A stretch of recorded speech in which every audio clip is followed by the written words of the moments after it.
Le Premier ministre a pris beaucoup de pincettes, mais il l'a dit, on est sur la bonne voie et la quatrième vague de l'épidémie est maîtrisée à ce stade. Le retour à la vie normale, c'est pour bientôt. On l'écoute. On veut retrouver une vie normale, d'accord quand on n'est pas loin, je l'espère. Voilà. Moi, je considère qu'il y a encore du travail. Bon, on voit que cette quatrième vague, on va parler avec prudence, est maîtrisée, on va dire, à ce stade, contrôlée. Nous préparons les rentrées, je dis scolaires, universitaires, les vaccinations, etc. Donc, nous devons rester mobilisés.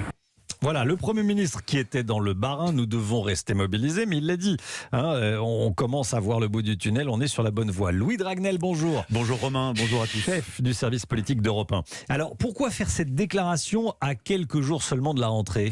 Eh bien parce que le gouvernement tout simplement veut y croire, se dire que ça y est, l'épidémie est derrière nous. Mais on vient de l'entendre à l'instant, Jean Castex fait aussi très attention à ne pas reproduire les erreurs du passé, être trop optimiste ou trop négatif, car il le sait, le virus peut muter et résister. L'exécutif est donc sur une ligne de crête, mais il essaye de donner des signes d'espoir pour montrer que les efforts ont payé. Un conseiller du Premier ministre met en avant les indicateurs épidémiologiques et les admissions en réanimation qui baissent. En clair, même si le gouvernement semble avoir enterré l'idée d'atteindre l'immunité collective, il continue quand même de pousser à se faire vacciner. D'ailleurs, on approche de l'objectif des 50 millions de premières doses. C'est un objectif qui avait été fixé par Emmanuel Macron pour la fin de l'été.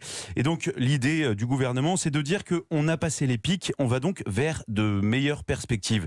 De manière très concrète, un premier marqueur d'optimisme a été posé après l'annonce par Bruno Le Maire de la fin prochaine du quoi qu'il en coûte.